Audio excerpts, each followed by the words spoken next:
خبر شامل کرتے ہیں اسلام آباد سے بجلی 1 روپے 25 پیسے فی یونٹ مہنگی کر دی گئی۔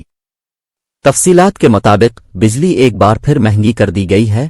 بجلی کی قیمت میں 1 روپے 25 پیسے فی یونٹ اضافہ کر دیا گیا۔ نیپرا نے 23/2022 کی تیسری سہ ماہی ایڈجسٹمنٹ کے لیے اضافے کی منظوری دی۔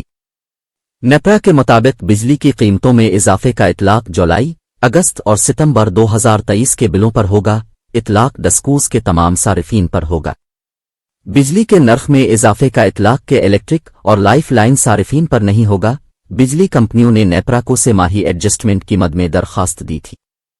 قبل ازیں یہ خبر سامنے آئی تھی کہ IMF معاہدہ کے تحت بجلی کے نرخ میں 3.5 روپے فی یونٹ تک اضافے کا امکان ہے۔ بجلی کے بنیادی ٹیرف میں اضافہ ایک ساتھ ہوگا یا مرحلہ وار، حتمی فیصلہ وفاقی کابینہ کرے گی۔